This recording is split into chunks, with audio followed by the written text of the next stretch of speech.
La reorganización de cárceles y una guerra al crimen organizado son...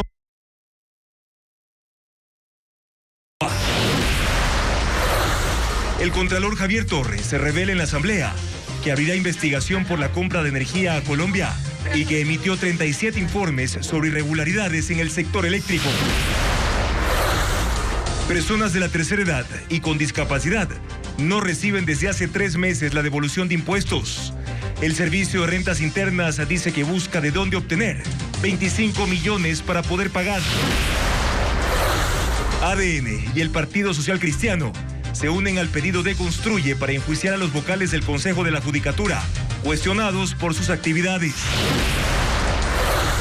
Imágenes se reviven el Quito de principios del siglo pasado, mientras las fiestas siguen con recorridos por el centro histórico. El cambio de operaciones de la naviera Maersk de Guayaquil a Pozorja encarecerá el traslado de los productos a los exportadores.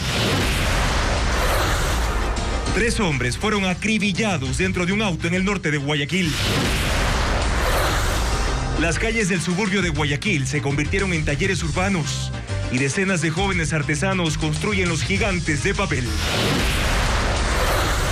Guyana denuncia mayor presencia militar de Venezuela en la zona en disputa conocida como el Esequibo.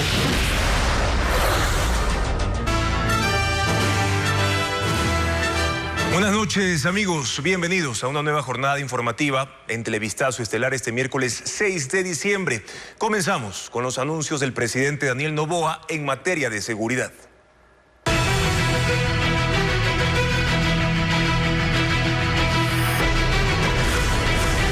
Seguridad. ¿Llega la mano dura?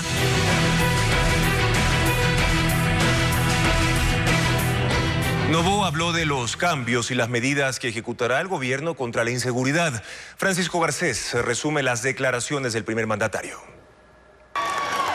El presidente de la República, Daniel Noboa, explicó varias de las decisiones tomadas en los últimos días en relación a la seguridad ciudadana. Lo hizo en su primera entrevista desde que está en el poder. Fue realizada en una tradicional heladería en el centro histórico de Quito y ahí explicó que su decisión de sacar de la policía a 4 generales respondió al clamor ciudadano. Y dijo que ya empiezan a dar resultados los operativos policiales planificados. Hemos capturado a líderes de bandas de estas últimas semanas, de las más importantes. De una de las bandas, la cual ya comunicaremos, hemos hasta recibido una solicitud de acuerdo de paz. Pero esa carta, ¿qué significa? Significa que algo estamos haciendo bien, o bastantes cosas estamos haciendo bien. O que se sienten acosados. O que ya no tienen la protección capaz dentro de las fuerzas de orden. Habló de que se ganará la batalla contra el crimen organizado y que para ello se expondrá públicamente a los líderes de las bandas delincuenciales y a sus aliados en el Estado.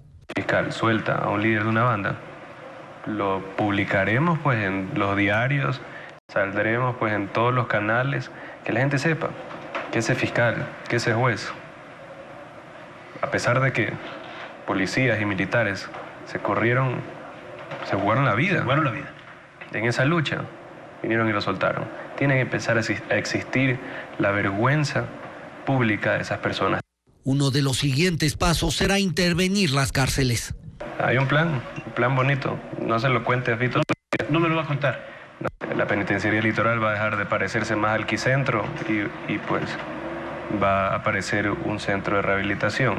Empecemos por el hecho de que no le pongan un enchufe al líder de la banda para cargar su celular, que no tenga un router adentro de su celda. Entonces eso es más que la tecnología, es el cuerpo administrativo, la voluntad de las cárceles. A la par se estudiará la construcción de nuevas prisiones de mediana y máxima seguridad que serán planificadas por expertos de Israel. Y aún está en análisis traer las barcazas para aislar a los presos más peligrosos. Una barcaza puede llegar en 7 u 8 meses. Ya tenemos identificadas 3 opciones, una está en Australia, otra está en Reino Unido, otra está en Estados Unidos, para traerlas. Es para segmentar y para sacar a los presos que son amenazas reales a la seguridad ciudadana y al país, y tenerlos aislados hasta que se termine la construcción de las cárceles de máxima seguridad y super máxima seguridad. Cooperación israelí en el diseño de las cárceles de Max, Supermax y la segmentación para delitos menores y contravenciones. Es un sistema que no es que lo inventó Bukele, es un sistema que venía de México, que asimismo lo lograron en Tailandia, lo lograron en Singapur, antes de México, y después de México El Salvador, y de ahí vendría el Ecuador. El presidente Noboa no especificó los tiempos en los que se ejecutarán sus planes, pero habló de que se avanzará con la cooperación internacional y el trabajo conjunto con los gobiernos seccionales. El gobierno da escasas pistas sobre su estrategia de seguridad. Fabiola Santana informa que ahora Noboa habla de una guerra contra el crimen organizado. El gobierno maneja con extrema reserva la ejecución de su plan de seguridad, pero por medio de sus nuevos funcionarios posiciona una declaratoria de guerra contra un único enemigo, el crimen organizado. Llama patriotas a los miembros de las fuerzas del orden que combaten a los delincuentes e incentivan a la unión del país en esta batalla. Vamos a poder ganar esta guerra. Que para conquistar la paz debemos hacer la guerra. En esta denominada guerra, las decisiones de Noboa giran en torno a fortalecer los sistemas de inteligencia en la fuerza pública, siendo el primer punto de su plan Fénix crear una central de inteligencia. Nombró a un jefe de las Fuerzas Armadas con un diplomado en la función de inteligencia de un Estado contemporáneo y cambió a los directores de inteligencia y seguridad ciudadana de la policía. Además depuró ambas instituciones dejando fuera 13 generales. Pero resta el nombramiento de los nuevos directores de 2 instituciones medulares en este plan, del Centro de Inteligencia Estratégica y del Servicio de Atención a Privados de Libertad. Su función será crucial en la lucha contra el crimen organizado, pues deberán generar información para prevenir delitos y ejecutar acciones para que los presos dejen de operar desde las cárceles. Se conoce que los perfiles ya están definidos, pero aún no hay nombres. Por otra parte, están en marcha las conversaciones con Israel a fin de ejecutar este plan. El ministro de Defensa juega un rol importante. El plan contempla dotación de última generación, uniformes con resistencia balística, chalecos con panel de cerámica, cascos integrales, pistolas de precisión, rifles de última generación, equipos de visión termonocturna, drones para vigilancia aérea con reconocimiento facial, patrullas blindadas y un sistema de rastreo satelital. Las autoridades no han hablado de contrataciones ni presupuestos. Lo cierto es que el tiempo es corto y la demanda de seguridad urgente. De los 18 gobernadores nombrados por Noboa, 11 fueron policías o militares. Es parte de su estrategia contra la inseguridad. Luisa María Heredia con más detalles. Daniel Noboa tiene representantes en 19 provincias del país. Entre la tarde y noche de este martes designó y posesionó a 18 gobernadores y también al presidente del Consejo de Gobierno de Galápagos. Le resta nombrar a los de Carchi, Esmeraldas, Imbabura y Manabí, pues en Pichincha no existe la figura de gobernador. Pero entre el personal elegido hay una particularidad. 11 de los 18 gobernadores fueron policías o militares. Coroneles del Ejército en servicio pasivo son 5. Sixto Cóndor, gobernador de Morona Santiago, quien también es licenciado en Ciencias Militares. Héctor Paredes de Loja, que fue director del SNAI y del Centro de Privación de Libertad de esa provincia. Milton Benítez de Azuay, máster en Seguridad y Defensa y licenciado en Ciencias Militares. Fausto Rosero de los Ríos, con un diplomado en Seguridad Nacional y una licenciatura en Administración de Ciencias Militares. Lo mismo que Alberto Molina, gobernador del Guayas. Mientras en la institución policial hay 6. Francisco Mesías de Zamora y Silvio Dávila de Santo Domingo de los Áchilas son coroneles de la policía. Dávila incluso es ingeniero en ciencias de la seguridad y tecnólogo en seguridad pública y privada. Coroneles también son Rodrigo Cáceres de Chimborazo, quien incluso fue director del Centro de Privación de Libertad de la provincia y del Centro de Operaciones de Contrainteligencia, y Ramiro Jaramillo de Bolívar, que tiene un masterado en ciberdelincuencia. En tanto que Cristian Pérez, gobernador de Napo, es teniente coronel de la policía, y Wilmer Mora de Sucumbíos es sargento. La principal misión encomendada es enfrentar la arremetida de las bandas criminales que han sembrado el caos en el país. Se bautizaron como la generación de la victoria. El desafío que hemos asumido lo hacemos con absoluta responsabilidad y la firme convicción de entregar nuestros mejores esfuerzos para devolver a los ecuatorianos la paz social que se merece. ¿Cómo lo harán? Es lo que no está claro, pues el gobierno ha preferido mantener en total reserva todo lo relacionado con la seguridad pública y del Estado.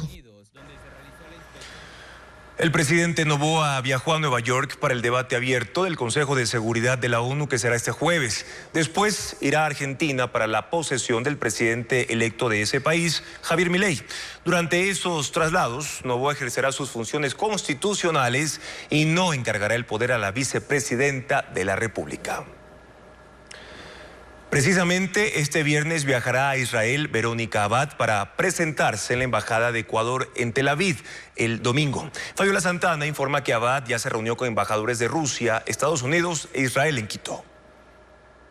Está previsto que la vicepresidenta Verónica Abad deje el país este viernes. Los detalles de su viaje aún se afinan, pero debe volar 18 horas aproximadamente sin contar con la escala hasta llegar a Israel. Este domingo la vicepresidenta deberá presentarse en la Embajada de Ecuador en Tel Aviv para asumir las funciones de embajadora extraordinaria y plenipotenciaria en el conflicto entre Israel y el terrorismo de Hamas. Mientras ultima detalles de su partida, la vicepresidenta mantiene reuniones con los embajadores que felicitaron al presidente Noboa por la designación. El martes acudieron a la vicepresidencia el embajador de Rusia en Ecuador, Vladimir Sprinchan, y el embajador de Ecuador en Estados Unidos, Michael Fitzpatrick. Este miércoles, la vicepresidenta acudió a la Embajada de Israel en Ecuador para reunirse con el embajador Saad Sarit. La vicepresidenta publicó: tuvimos una importante reunión con el embajador de Israel en Ecuador con el objetivo de inteligenciarnos previo a nuestro viaje a Tel Aviv. Sin duda, esta misión será un ejemplo de cooperación internacional por la paz. Juntos fortaleceremos la hermandad de nuestras naciones. Y la Embajada de Israel agregó que dialogaron sobre asuntos multilaterales y relaciones bilaterales. El embajador le deseó éxito en su importante rol como colaboradora por la paz entre Israel y el pueblo palestino. Aún se desconoce qué delegación le acompañará y el presupuesto que manejará la misión. Los análisis de riesgo tampoco han llegado al despacho de la vicepresidencia. La salida de Abad coincidirá con el viaje del presidente Noboa a Argentina para participar en el ascenso al mando del presidente argentino Javier Milei previsto para el domingo 10.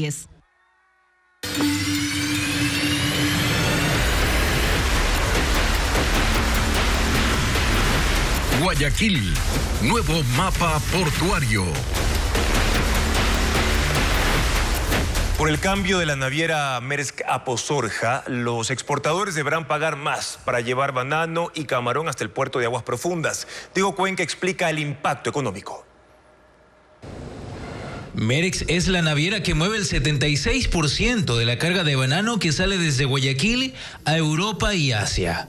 Solo de enero a octubre de ese año, transportó 47 millones de cajas que se embarcaron en el puerto de Contecón, en el sur de la urbe. Ese gremio soportará el impacto económico que se generará cuando la naviera abandone Contecón y traslade sus operaciones al puerto de Pozorja DP World. Los trailers tendrán que viajar hasta 5 horas para transportar la fruta desde El Oro, Los Ríos o Guayas hasta esa parroquia, incrementando los costos en la logística. Generaría un valor adicional de $130 por flete.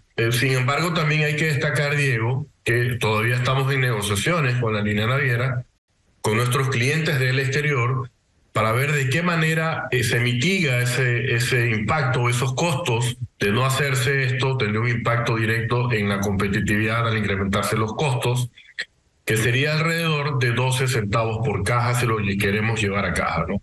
El segundo sector productivo que tendrá que asumir los costos logísticos son los exportadores de camarón. La naviera mueve el 9% de esa carga desde los puertos de Guayaquil. Sin embargo, desde el próximo año, tendrán que transportar el crustáceo por una ruta de 90 kilómetros desde Durán. Para ellos, los valores adicionales son más altos. Eso se cuantifica más o menos en un costo de $400 adicionales por cada contenedor, que están distribuidos en el costo adicional de transporte, el costo adicional de las custodias armadas que deben acompañar a esas mercancías, el costo de una unidad de energía que debe conectarse al contenedor porque se trata de un contenedor congelado. Para ambos gremios, estos cambios operativos de Maersk generarán más desventajas que beneficios. Sin embargo, están esperando el plan de la naviera para ajustar su logística de transporte terrestre.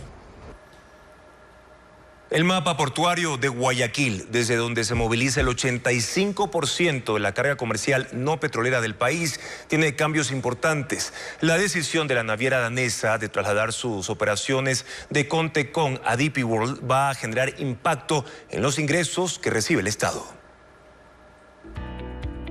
Al sur de la ciudad de Guayaquil están instaladas 7 terminales portuarias privadas y un puerto público concesionado a Contecón.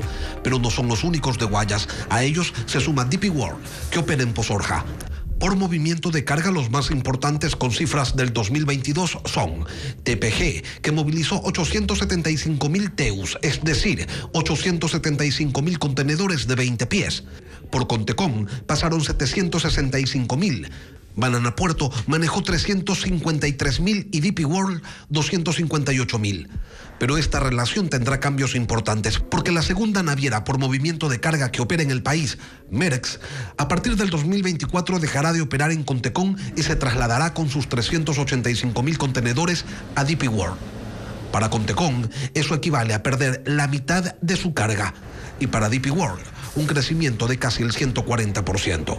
La naviera ya comunicó a sus clientes la decisión de trasladar sus servicios, que consiste en la movilización desde Ecuador de mercadería hacia Europa, Asia y América.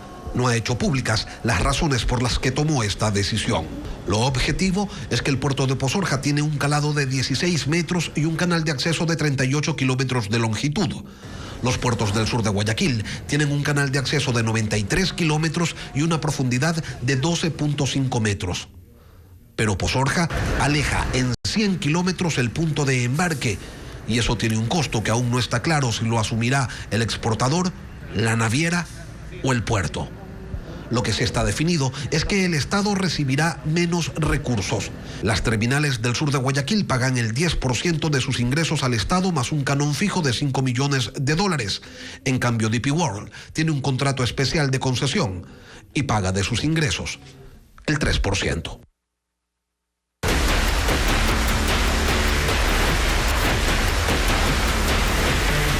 Esequibo, Maduro arma una guerra.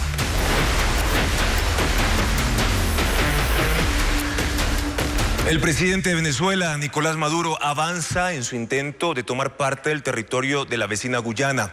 Se trata de una gran extensión conocida como Esequibo. Esto significa que desacató la orden de la Corte Internacional de Justicia de abstenerse de tomar acciones que modifiquen la situación actual. Sin embargo, ha dispuesto crear un nuevo estado para anexarlo a Venezuela. El gobierno de Guyana responde que lo actuado por Maduro es una amenaza que Venezuela se está declarando como una nación fuera de la ley. Poco a poco, Nicolás Maduro ha descongelado una antigua disputa territorial con Guyana. En el centro de la polémica está un extenso territorio amazónico sobre el cual Maduro reclama soberanía. La región conocida como Esequibo. El paso más polémico lo dio el domingo cuando ejecutó un referéndum para que el pueblo se pronuncie sobre crear ahí un nuevo estado venezolano e incluso darle nacionalidad a 125.000 guyanenses que viven en la zona. La Corte Internacional de Justicia con sede en La Haya había prevenido a Nicolás Maduro de abstenerse de emprender cualquier acción que pueda modificar la situación actual en el territorio en disputa. Pero Venezuela proclamó el triunfo del gobierno en el plebiscito y a punto seguido pidió a la Asamblea aprobar una ley para la constitución de un nuevo estado en territorio de Guyana. Y acato el mandato del pueblo, el mandato popular es sagrado. A la petrolera PDVSA le ordenó crear una división local en ese sitio y otorgar licencias para la explotación de petróleo, gas y actividades mineras. Y por último, Nicolás Maduro mostró el nuevo mapa venezolano que incluye tierras de Guyana y que será publicado en escuelas y colegios. Venezuela tiene programadas elecciones presidenciales para 2024 y Nicolás Maduro busca extender su mandato que lleva ya 10 años y ha aprovechado políticamente el tema del reclamo a Guyana que une a los venezolanos, incluida la oposición. Es muy importante enviar un mensaje a Guyana. No se equivoquen.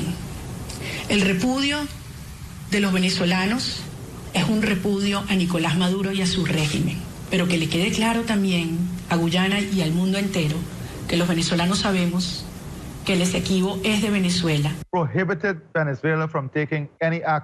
El presidente de Guyana, Mohamed Irfan Ali, alertó de la situación a Naciones Unidas, a la Corte Penal Internacional, a Estados Unidos y a la Organización de Estados Americanos, y dijo que ha habido un incremento de la actividad militar venezolana en la frontera, lo que eleva las tensiones en la zona. Mientras que Brasil, que también tiene frontera tanto con Guyana como con Venezuela, moviliza blindados y tropas a la región, inicialmente como un plan de lucha contra la minería ilegal, con la creación de un regimiento de selva, pero ahora además con fines de seguridad, en momentos en que la comunidad internacional llama a Venezuela y a Guyana a resolver sus diferencias en el plano diplomático. Un despojo imperial. La disputa territorial entre Venezuela y Guyana tiene casi 200 años, pero ¿cómo se originó el conflicto y por qué ahora el gobierno venezolano lo revive de una forma tan agresiva? Merly González con los antecedentes. El Esequibo es una zona selvática de más de 160.000 kilómetros cuadrados, sede de un histórico conflicto que se remonta a la época colonial. Está ubicado al este de Venezuela y es parte de Guyana, una antigua colonia británica. Representa 70% de su territorio, pero Venezuela lo reclama como propio. Dice que le fue arrebatado en el año 1840 por los ingleses y desde entonces ha acudido a varias instancias internacionales para intentar recuperarlo. En 1899 hubo un fallo a favor de Guyana que fue desestimado por irregularidades en el proceso. Y en 1966, Reino Unido reconoció el reclamo en el llamado Acuerdo de Ginebra, documento que han usado todos los gobiernos venezolanos para sostener la disputa. La situación se archivó durante el mandato de Hugo Chávez debido a las buenas relaciones con su país vecino, pero revivió por las inmensas riquezas naturales descubiertas en el Esequibo en 2015. En la zona en reclamación está la mina de oro Umay, una de las más grandes de Sudamérica. Pero lo que ha despertado mayor interés de Venezuela es el yacimiento de petróleo y gas frente a la costa atlántica, conocido como Stabroek. Es explotado por la petrolera estadounidense ExxonMobil y las tensiones se agudizaron cuando Guyana cuadruplicó las exportaciones de petróleo el año pasado. El conflicto amenaza con una escalada ante la falta de un fallo concreto que aún está en proceso después de 180 años.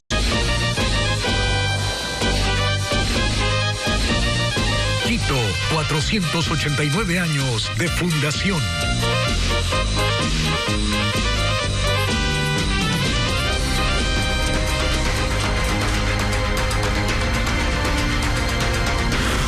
Judicatura, un juicio bien ganado. En la Asamblea Nacional Construye pedirá el juicio político contra 3 miembros del Consejo de la Judicatura. Lo hará con el apoyo del Partido Social Cristiano y el oficialismo. Patricio Díaz precisa si eso es suficiente para censurarlos. El presidente del Consejo de la Judicatura, Wilman Terán, los vocales Javier Muñoz y Maribel Barreno han aprobado polémicas resoluciones por las que ahora están en el radar político y podrían ser enjuiciados políticamente por la Asamblea. Las causales: primera, por la resolución aprobada para destituir al juez de la Corte Nacional de Justicia, Walter Macías, quien procesó a 2 vocales del Consejo de la Judicatura. Terán, a quien la Corte Nacional de Justicia le retiró la confianza, aprobó junto a Muñoz la destitución del juez Macías con 2 votos de 5 que integran el Consejo, aduciendo mayoría. Segunda, por prolongar sin concurso hasta el 2030 el periodo de permanencia de 6 jueces de la Corte Nacional de Justicia. Tercera, por no acoger las recomendaciones de los observadores internacionales convocados por el propio Consejo de la Judicatura al proceso de renovación parcial de los jueces de la Corte Nacional. En ese proceso existen denuncias de irregularidades, como la falta de información de las hojas de vida de los aspirantes, la repetición de las pruebas de confianza solo para los que quisieron hacerlo y la falta de transparencia en las calificaciones. Además, los 3 vocales son investigados por la justicia. Terán por presunta obstrucción a la justicia, Muñoz por el mismo delito y posible lavado de activos, mientras Barreno ya fue llamada a juicio por tráfico de influencias. Terán ha utilizado su cargo como plataforma de su imagen, apareciendo en escenas teatrales e histrónicas en eventos institucionales. Mientras que Muñoz fue cuestionado por participar en una sesión del Consejo bajo un aparente estado de ebriedad. La Asamblea Nacional Construye pedirá el juicio político contra 3 miembros del Consejo de la Judicatura. Lo hará con el apoyo del Partido Social Cristiano y el oficialismo. Patricio Díaz precisa si eso es suficiente para censurarlos. La bancada de Construye está recogiendo firmas para presentar un juicio político contra el presidente del Consejo de la Judicatura, el vocal Javier Muñoz, y la ex vocal Maribel Barreno. Tienen ya las 35 firmas necesarias, pero aspiran a tener hasta 50. Y los respaldos a este proceso se van sumando. A través de comunicados, lo hicieron el Partido Social Cristiano y la bancada oficialista de Alianza Democrática Nacional. Desde ayer al día de hoy hemos tenido un apoyo abrumador al juicio político. Todas las fuerzas políticas están acercándose al discurso de la antiimpunidad, que es lo que efectivamente nosotros impulsamos. Yo creería que ante la fuerza probatoria y argumentativa de nuestra propuesta, de nuestro juicio político, es evidente que es innegable la responsabilidad política. Se sumarían también legisladores independientes, pero si el objetivo es la censura y la destitución, se requieren 92 votos, es decir, necesitan irremediablemente del correísmo o parte de él. Tienen 51 legisladores que pueden abrir la puerta al juicio o bloquearlo a la hora de una decisión. Esa bancada dice que esperará a conocer las acusaciones para tomar una decisión. Si se lo califica, va a la Comisión de Fiscalización, veremos el contenido y en función de eso nos pronunciaremos. Creo que no es muy correcto hacerlo a priori. Si se presenta el pedido de juicio y es calificado por el CAL, aún tendrá que esperar mientras se resuelven otros 6, al menos, que están pendientes, lo que implica entre 8 y 9 meses, aunque Construye anuncia que pedirá se den prioridades.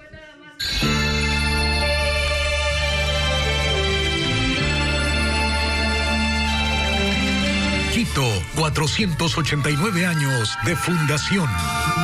Romántico Quito mío, poblado todo en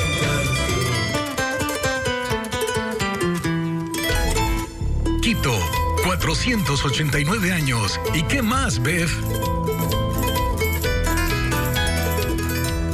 Desde esta tarde se desarrolló la sesión solemne por los 489 años de fundación de Quito. Autoridades nacionales y locales presidieron el acto. Paul Romero cubrió el evento. Cuéntanos, Paul, ¿qué dijeron en sus discursos? ¿Qué tal, Juan Carlos? Aquí en el Teatro Sucre del Centro Histórico de la capital se desarrolló la sesión solemne con la participación del presidente de la República, Daniel Noboa, además también otras autoridades de las distintas funciones del Estado, el presidente de la Asamblea Nacional, Henry Kronfle, la presidenta del Consejo Nacional Electoral, Diana Tamaín, de la Corte Nacional de Justicia, Iván Saquicela, entre otros. El mandatario inició su intervención de 8 minutos agradeciendo a los quiteños por la importante votación que obtuvo en la capital y que le permitió, dijo el presidente, ganar el espacio en Carondelet. Sobre su gestión para la lucha contra la inseguridad, dijo que ha nombrado a los mejores para combatir la violencia criminal en las calles y que según el mandatario ya existen resultados. Además, para combatir la violencia, dijo que se debe generar empleo. En ese marco, resaltó que remitió a la Asamblea Nacional el proyecto económico urgente. Pidió el apoyo de todas las bancadas para que sea inmediatamente aprobado. Y además, según el presidente, está buscando recursos económicos con organismos multilaterales para la crisis económica que vive el país. Escuchemos. No se trata de una competencia de popularidad, ni chocar por simplemente hacer una revancha o generar conflicto. Debemos de trabajar juntos, sea de cual sea el partido que seamos. Es fundamental que hagamos un esfuerzo conjunto como sociedad, principalmente los más privilegiados, y me incluyo, para superar la grave situación económica. Para ser empático no se necesita ser pobre, para ser empático se necesita entender la pobreza y estar comprometido a cambiar esa situación. Ahí parte de las declaraciones del presidente Daniel Noboa. Por su parte, el alcalde de la ciudad, Pavel Muñoz, centró su intervención respecto a la puesta en marcha del metro de la capital, que ha generado mucha expectativa y ha dinamizado la economía y ha mejorado la movilidad de los quiteños. La Catedral de Quito es una de las más antiguas de América. Sus estructuras arquitectónicas son admirables. Guardan historias y leyendas que se conservan en la memoria popular. Freddy Barros con el recorrido por esa iglesia. Es el ingreso al cielo. Para llegar hay que subir por una estrecha escalera de caracol no apta para claustrofóbicos. La recompensa tiene forma de cúpula, en las que destacan las baldosas bicolores. El gallo de la catedral, que luce lejano desde la Plaza de la Independencia, aquí parece que bajará para picotearlo, como cuenta la leyenda. Las cúpulas vistas desde el interior del templo representan el cielo y son elementos arquitectónicos que aportan simetría y permiten cubrir grandes superficies. Desde 30 metros de alto podrá admirar de frente la torre de la iglesia. Fue restaurada después del terremoto de 1868. Desde entonces tiene detalles neogóticos. La Catedral de Quito es una de las más antiguas de América. Su construcción empezó en 1535. Es de estilo gótico mudéjar porque combina pilares y arcos. Este templo ha sido testigo de las guerras de independencia, del asesinato de un presidente, de golpes de Estado, de visitas de papas y del día a día de los miles de visitantes que caminan a sus pies y que al alzar la mirada se maravillan con la vista de este patrimonio cultural. El expresidente de Perú, Alberto Fujimori, salió de la cárcel esta tarde. El exmandatario estuvo preso durante 16 años, cumpliendo una condena por delitos de corrupción y de violaciones contra los derechos humanos. Había recibido un indulto presidencial en 2017, pero ese recurso fue objetado por la Corte Interamericana de Derechos Humanos en virtud de las masacres por las que fue responsabilizado en tiempos de la lucha contra el terrorismo, por lo que siguió en prisión, hasta que ayer el Tribunal Constitucional ordenó su excarcelación. Fujimori tiene hoy 85 años de edad. Israel encuentra misiles y morteros de Hamás durante la incursión terrestre en el sur de Gaza. Las operaciones militares se han intensificado y el Ministerio de Defensa israelí anticipa que la guerra se extenderá al menos por otros 2 meses, informa Pedro Jiménez. Los bombardeos en el sur dieron paso a una nueva operación terrestre y en la búsqueda de centros de mando del grupo Hamás, las fuerzas de defensa de Israel dijeron haber encontrado un gran arsenal cerca de una clínica y de una escuela. Había misiles antitanques, morteros, docenas de cargas explosivas y otro material de guerra. Algunas unidades fueron destruidas en el sitio y otras retiradas por los soldados. Israel ha delineado las próximas etapas del conflicto, enfocado en terminar con el liderazgo del grupo Hamás, la cadena de mando y garantizar que un ataque como el del 7 de octubre no pueda repetirse. Pero además, el ministro de Defensa, Yoav Gallant, ha dicho que una vez que Israel alcance sus objetivos, se concentrarán en limpiar la zona y eliminar focos de resistencia. Ha dicho también que las únicas salidas que tienen los milicianos de Hamás son morir en los túneles o en la superficie o rendirse sin condiciones, aunque se ha mostrado abierto a la posibilidad de una nueva negociación si cumplen con el acuerdo original de liberar a todos los niños y mujeres que siguen como rehenes. Las fuerzas de defensa de Israel consideran que al ritmo actual la guerra podría extenderse por aproximadamente 2 meses más. Mientras tanto, la situación humanitaria es cada vez más complicada y decenas de miles de gazatíes se suman cada día a una enorme lista de desplazados. Primero huyeron del norte hacia el sur, pero con los combates concentrados también en esa región, no hay zonas seguras en la franja de Gaza. Estados Unidos cerró el puerto de entrada en Lukeville, Arizona, en medio del elevado número de migrantes que cruzan la frontera sur por ahí con la ayuda de coyoteros. El cierre del paso fronterizo de Lukeville en el estado de Arizona inició el lunes y ese mismo día llegaron 1,000 migrantes que atravesaron los huecos en la valla para luego entregarse a los agentes y solicitar asilo. Según cifras de la patrulla fronteriza, la semana pasada se realizaron 17.500 detenciones, es decir, 2.500 personas diarias fueron interceptadas. En los últimos 6 meses, este punto se ha convertido en una ruta muy utilizada por los coyoteros. Estas personas viajaron desde Senegal, India, China, pero también desde Latinoamérica. Y según los agentes, son tantos que tienen dificultades para procesar las solicitudes de todos. Por este punto cruzan mensualmente más de 3.000 vehículos y 200 peatones, por lo que el cierre está afectando el tráfico comercial entre Sonora, en México, y el estado de Arizona. Mientras las autoridades trabajan en cerrar los huecos del muro, los uniformados transfieren a los migrantes desde Arizona a otros sitios donde puedan ser procesados de forma rápida o ser deportados. La Oficina de Migración y Aduanas culpa a los coyoteros que se aprovechan de personas vulnerables para cobrarles dinero a cambio de guiarlos por estos cruces para que cumplan su sueño americano. La cumbre de cambio climático organizada en Emiratos Árabes cumplió una semana sin encontrar un plan para abandonar la producción de combustibles fósiles, uno de los principales causantes del calentamiento global. Bessie Granja con la polémica.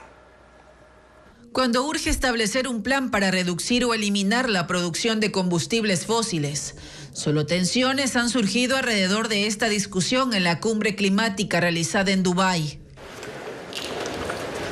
Primero porque el sultán Ahmed Al-Jaber emitió comentarios controversiales sobre la reducción de hidrocarburos para evitar que la temperatura del planeta aumente 1.5 grados más, lo que causaría peores daños a los ecosistemas. En un artículo publicado en The Guardian, Al-Jaber dijo que no hay ciencia que indique que se necesita una eliminación gradual de los combustibles fósiles para restringir el calentamiento global. Luego señaló que sus declaraciones fueron mal interpretadas.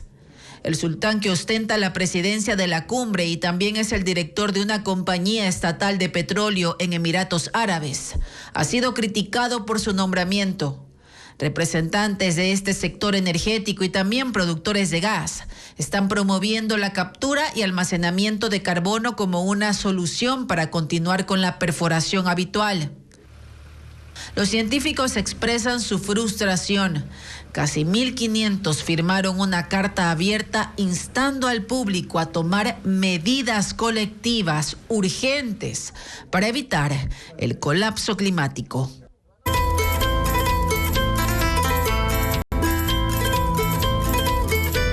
Quito, 489 años de fundación.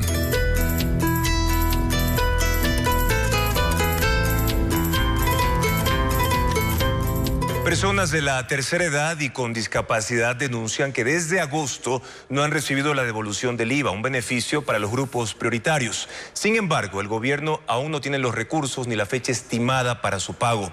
Adriana Bermeo con el tema. Hasta las oficinas del Servicio de Rentas Internas llegan personas de la tercera edad en busca de respuestas sobre la devolución del IVA que les adeudan. Este es un beneficio para grupos prioritarios a los que pertenecen también las personas con discapacidad. Aseguran que el último depósito fue en agosto y desde entonces ya no han recibido las transferencias. Pero antes me devolvían en 15 días. Pero ahora me dicen que venga después de 60 días. Vengo a ver que por qué motivo no me da, porque ya está ya hecho el trámite y utilizo para hacer compritas. Los reclamos también se hacen en las redes sociales. Hay cientos de personas que denuncian que sus padres o abuelos no han recibido la devolución del IVA desde hace 3 meses. El gobierno no tiene el dinero ni la fecha para el pago de estos rubros. El Ministerio de Economía y Finanzas respondió a Ecoavisa que está prevista en la programación de la caja fiscal de este mes cumplir con la devolución de 25 millones del IVA a personas de la tercera edad. Apenas se identifiquen los recursos que la financien. En el 2023 se han realizado más de 5 millones de trámites para la devolución de este tributo a grupos prioritarios, lo que representa $322 millones según cifras del SRI. Más de 2 millones de ecuatorianos pueden acceder al beneficio de la devolución del IVA. Solo 450,000 contribuyentes hacen el trámite, es decir, menos del 25% de los elegibles. Hay una capital paralela desde que inició la operación comercial del Metro de Quito. La percepción de seguridad es evidente por ahora. Carla Delgado explica cuáles son los factores que inciden para ello desde la perspectiva ciudadana. Con el inicio de las operaciones del metro hace 5 días, nació el otro Quito, el subterráneo, ese que está a más de 20 metros de profundidad. Aquí las normas de convivencia son más palpables y los ciudadanos procuran respetarlas. Caminan ordenados por el lado derecho y siguen la señalética. Los usuarios cuentan con la guía de gente que siempre está presta para ayudar. Pero sin duda lo que más llama la atención es esa sensación de seguridad ciudadana. Aquí abajo es muy común ver a pasajeros caminando libremente con sus teléfonos móviles. Otros leyendo mientras esperan. Veo seguridad, sé que hay cámaras, arriba hay policías. Pues la verdad sí es una tranquilidad, porque en el exterior no se puede realizar eso. Parte de esa percepción de seguridad se debe a la presencia policial constante. Me encuentro en una parada en Quito dando servicio de seguridad y ayudando a la ciudadanía a colocar los tickets de la forma correcta, también seguridad en las partes de abajo que no se lancen. Y es que para la ciudad subterránea se ha destinado más de 240 policías, sin contar con los agentes metropolitanos, y las 700 cámaras instaladas a lo largo de las 15 estaciones. Al interior de los trenes también hay vigilancia y cámaras, y un sistema diseñado para evitar acoso. Siento que aquí sí, como que el acoso sería menos. La ciudadanía dice que al menos abajo hay más garantías para que quienes infrinjan las normas sean sancionados. El Contralor General del Estado iniciará auditorías sobre la crisis eléctrica y en torno a los funcionarios e instituciones involucradas. Hay 37 informes con indicios de responsabilidad de exámenes realizados al sector desde el año 2021. Patricio Díaz estuvo en la comparecencia de esa autoridad en la Comisión de Fiscalización de la Asamblea. La comparecencia del Contralor Javier Torres fue en torno a la crisis energética y los racionamientos que vive el país. El funcionario confirmó que se realizarán al menos 52 acciones de control entre exámenes especiales de auditorías a las instituciones involucradas en las decisiones. Y no solo en términos económicos, sino de gestión. Y determinar, como siempre, todos los años se ha ido generando, mejor dicho, hay más demanda, ¿qué se ha hecho para cubrir esta demanda? Y un segundo examen es un examen especial al proceso de adquisiciones de energía eléctrica Colombia y Perú por época de estiaje en Ecuador, por el periodo comprendido entre el 1 de enero del 2023 al 31 de diciembre del 2023, prácticamente estas últimas contrataciones que han existido. El exministro de Energía, Fernando Santos, no acudió a la Comisión de Fiscalización aunque fue convocado.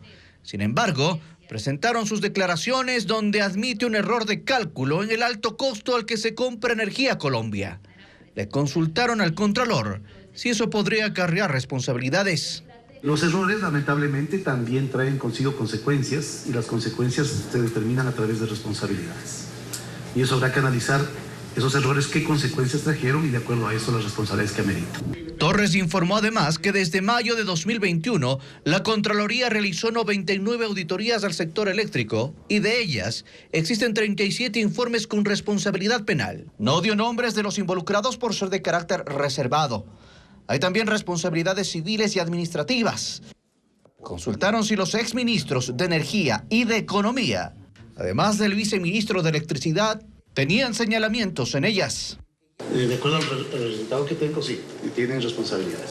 El Contralor señaló que las auditorías que se realizarán en el sector energético tendrían resultados en 180 días. El exministro Y el gobierno se prepara para lo que podría ser la etapa más compleja del estiaje que actualmente afecta a la producción de la electricidad en el país.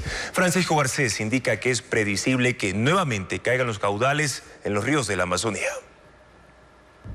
Diciembre es el mes que registra caudales más bajos en la cuenca del río Coca y por eso las autoridades eléctricas temen que se afecte la generación de Coca-Codo Sinclair. Esa hidroeléctrica, que es la más grande del país, tiene una capacidad instalada de 1.500 megavatios y actualmente entrega más del 30% de la electricidad que consume el Ecuador. Hasta la fecha mantiene niveles altos de generación gracias a que los caudales del río Coca se han sostenido sobre los 170 metros cúbicos por segundo. Aunque el gobierno teme que las cifras puedan reducirse en los próximos días si la tendencia histórica se mantiene y diciembre sea el mes más seco en ese río. Para que no aumente el déficit de generación que aqueja al país, calculado en 650 megavatios, se busca recuperar unidades de generación. En las hidroeléctricas hay equipos fuera de servicio por 231 megavatios, mientras que en las termoeléctricas los generadores dañados dejan al país sin 437 megavatios. De todos los generadores, el más importante es la turbina número 2 de la hidroeléctrica Sopladora, que en agosto dejó de operar debido a un daño en su eje. Los técnicos lograron recuperar el equipo dañado y se espera que a finales de este mes esté nuevamente en funcionamiento, pero al 80% de su capacidad, es decir, produciendo 120 megavatios. Y así será hasta mediados del próximo año, cuando llegará el nuevo eje de reemplazo. El gobierno evalúa las condiciones actuales para definir cómo será el programa de racionamientos de electricidad de este viernes y de la próxima semana. Hasta la tarde de este miércoles, las distribuidoras eléctricas no recibían la disposición para los cortes, que por eso no son anunciados aún a la ciudadanía. Flexibilizar el número de contrataciones de jóvenes para obtener beneficios tributarios y garantizar celeridad en la devolución de la autorretención son algunos de los cambios en la reforma tributaria que analiza la Comisión de Desarrollo Económico de la Asamblea. Adriana Bermeo detalla cómo avanza el análisis y el trámite de la propuesta del Ejecutivo. La Comisión de Desarrollo Económico de la Asamblea Nacional trabaja en el informe para primer debate del proyecto de ley de eficiencia económica y generación de empleo que se votará este viernes. El único cambio en firme de la propuesta es la eliminación del pago del impuesto a la renta en la venta de terrenos, locales y oficinas. Pero hay al menos 3 modificaciones que están en análisis. Con respecto al incentivo tributario en la contratación de jóvenes de entre 18 y 28 años y personas privadas de la libertad, se plantea flexibilizar la tabla que establece que habrá una deducción adicional del impuesto a la renta del 20% para quienes contraten desde 12 personas. Se analiza otorgar el beneficio con menos contrataciones. Sobre la autorretención del 3% que aplica para los grandes contribuyentes, la postura de los asambleístas es plantear en la propuesta facilidades y rapidez para la devolución del impuesto. Este miércoles se recibieron propuestas de expertos al respecto. Que se presente la declaración de impuesto a la renta e inmediatamente se devuelva los valores que están a favor según esa declaración y después se haga el proceso para verificar si ese saldo a favor fue correcto o no. También se ha previsto facilitar la calificación como inversionistas a quienes ya operen comercialmente en zonas francas, siempre y cuando realicen nuevas inversiones. Si es que con el proyecto inicial no les vamos a dar oportunidad porque dice que tienen que hacer nuevos trámites, calificarse nuevamente como nuevos inversionistas, les estamos perjudicando. Pero les damos opción de que ellos mismos, sin hacer toda esa tramitología, puedan hacer nuevas inversiones. Este es el resultado de 3 jornadas de sesiones de la Comisión de Desarrollo Económico que ha recibido a 9 comparecientes entre expertos y autoridades. Jorge Glass y Marcela Aguiñaga tuvieron un inesperado encuentro durante un acto honorífico en Guayaquil. En el evento estaban también la madre del presidente Daniel Noboa, Anabel Asín, y su tía Isabel Noboa, quien recibió un reconocimiento. El ambiente se puso muy tenso, como lo relata en la siguiente nota Luisa María Heredia.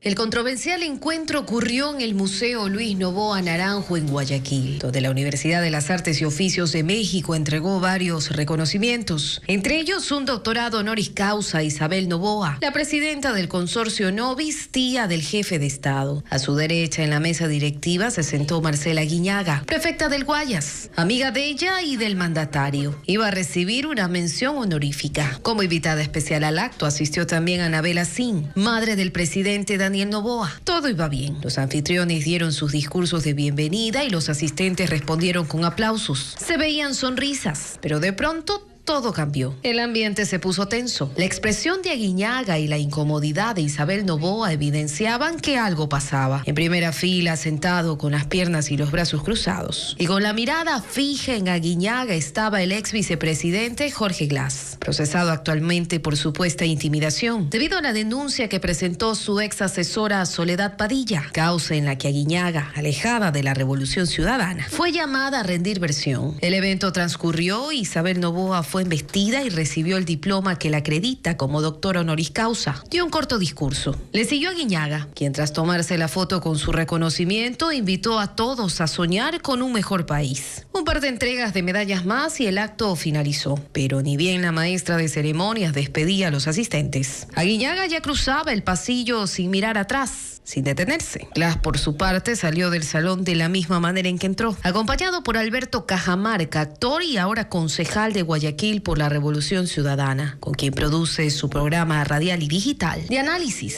y entrevistas. Un triple asesinato se registró en una ciudadela del norte de Guayaquil. La policía detectó más de 30 restos de bala, como informa Bessie Granja. Los disparos alertaron a los habitantes de la ciudadela Simón Bolívar, ubicada a 1.5 kilómetros del aeropuerto José Joaquín de Olmedo, en el norte de Guayaquil. 3 hombres que se movilizaban en este vehículo blanco fueron acribillados cuando circulaban frente a una iglesia católica. Cabe señalar que una de estas personas tiene antecedentes penales por tráfico ilícito de drogas, por asesinato inclusive. Obviamente nosotros vamos a seguir verificando y levantando información. El hecho conmocionó a los moradores de este sector residencial y comercial, donde es muy poco común que crímenes de este tipo ocurran. Allí funcionan oficinas, negocios y hoteles, y residen unos 12.500 habitantes, según registros de la municipalidad. Uniformados del Departamento de Investigación de Muertes Violentas y de Criminalística de la Policía acudieron al sitio para hacer las pericias. Una obra infantil de Navidad se estrenará en el Teatro Victoria en Quito. Además, en Guayaquil comenzará el tercer Festival Internacional de Cine Estudiantil de Naranjal en la Casa de la Cultura Núcleo Guayas. Estefanía Arias con la agenda cultural. Papá Noel se enfermó, por lo que Winnie Pooh y sus amigos del bosque se unirán a los duendes para salvar la Navidad. De eso se trata la obra que se estrenará este viernes 8 en el Teatro Victoria en Quito y será protagonizada por 14 niños. Las funciones serán el viernes 8 a las 18 horas y sábado 9 y domingo 10 a las 16 horas. El tercer Festival Internacional de Cine Estudiantil de Naranjal se inaugura este miércoles en la Casa de la Cultura Núcleo Guayas. 38 cortometrajes nacionales y extranjeros se proyectarán entre la Cinemateca de Guayaquil y el Cine Plaza de Naranjal, entre ellos Frida in the Sky y Todo lo que ves en este lugar real. Las funciones serán hasta el 8 de diciembre a las 18:30. La entrada es gratuita. Son obras maestras que han trascendido en el tiempo. La Sinfonía Concertante de Mozart será interpretada por la Orquesta de Guayaquil. Un espectáculo dirigido por Íñigo Pirfano, acompañado en el escenario por 4 músicos: Víctor Cifuentes, Konstantín Plakov, David Santa Cruz y Joao Pedro. El concierto, que incluirá también la Sinfonía 7 de Beethoven, será este viernes 8 a las 19 horas en el Teatro Centro Cívico.